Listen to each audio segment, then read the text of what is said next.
Alright, so what I'm going to show everyone how to do is how to load the G-tank on the G-pen.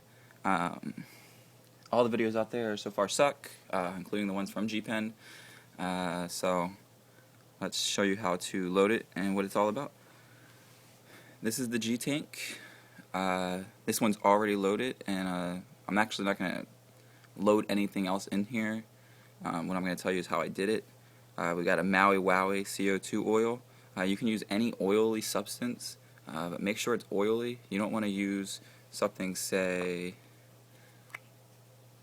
like this, real crumbly. It's not going to melt in there. It's just going to fucking piss you off, and it's going to sit at the bottom. So you want something crumbly. You don't want something crumbly, you want something waxy and oily.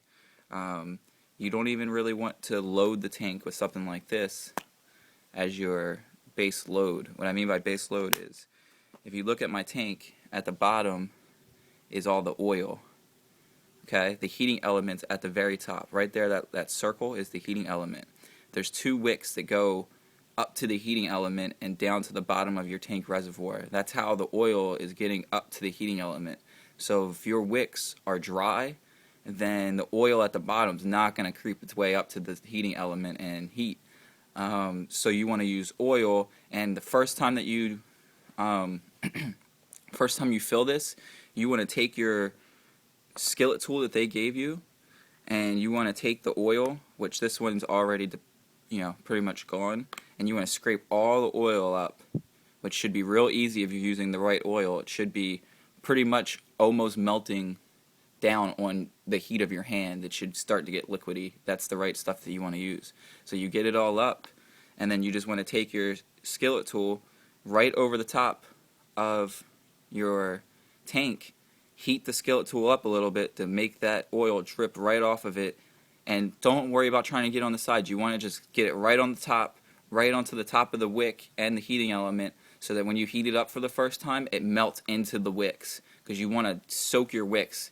You want your wick so damp that anytime you reload this thing, oil's going up the wicks, even if it's the old oil. You want something to be going up your wick, and you want it to be saturated the entire time. If you can see, the first two loads I did was just to saturate. There's a wick right there, all saturated. Wick right there, all saturated. You don't see any more white wick in here, and that's what you want. So even when you're not doing dabs off the top, which I'm going to show you how to do, and is my favorite way to use this, is to just take any wax now. You can use crumble, you can use anything you want. This is what they mean by you can use anything you want, not you can use anything you want to fill the main tank, because that's not true. You could take this is just a headband wax. It's kind of okay consistency, it's kind of crumbly, but you can also mash it together, make a little ball out of it, and then just drop it right there, just snow cone the heating element. You can see it just sitting right there. And what that's going to do is pretty much you're taking a dab off of the top of your G-pen. You're dabbing. That's going to last you like 5 or 6 hits, maybe even a little bit more. You'll get huge, massive tokes with that little dab right there. That's less than what I actually dab off a skillet, and I can sit there and smoke 6 or 7 hits off of that, and then you're getting back into your oil reservoir, because the hits won't be as massive. They'll still be pretty nice size hits, but they're not going to be like massive, you can feel it in your lungs type hits. So you can do that, and that's how I get the top of the wick really saturated. After I get the bottom, you start dabbing the top of it, and you're just reinforcing all that hard work you did to get oil to saturate those wicks. So let me cap this guy.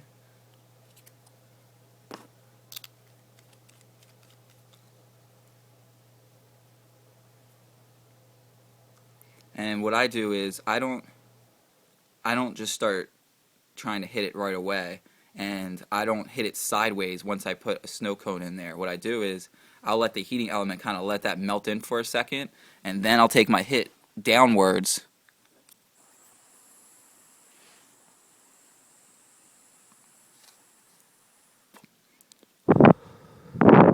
I'll take my hit downwards so that that it melts into the wick opposed to just dripping off and falling into the side of the reservoir. So after I take my first hit, I pop off the thing. You can see, you don't see the snow cone anymore, but I can't really get a good camera angle on it. You can see it melted down into the heating element. So now you can just hit it, however you want to hit it. And every hit after the first one melted down, you get a nice little tasty hit. The second hit is going to be as big of a hit as you want it to be. If you sit there and suck on it the whole 12 seconds that allows you to have it lit, you're going to get a massive toke.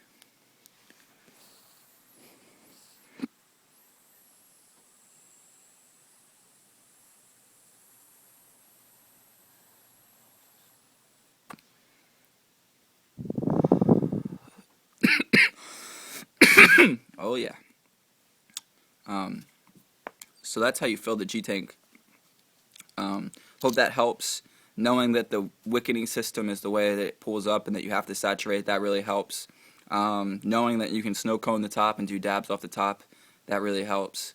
Knowing that you can't put crumbly stuff down in the bottom of the reservoir, like the manual says that you could use anything that you want, and if you use liquid, then put the plastic cap on, which I would just throw away. There's a plastic cap that comes on the top. You can just toss that. You're never going to need it again. And then also that you snow tone the, you got it. I hope this was a little bit more helpful than how to fucking, obviously everyone knows how to charge a G-pen. It's not very difficult if you've ever picked up a consumer device in your entire life. So hope this video was a little more helpful. It's not as high quality. I'm not Weed Maps. I don't have high quality cameras, but I do have a G-pen and I do know how to use it. So thank you.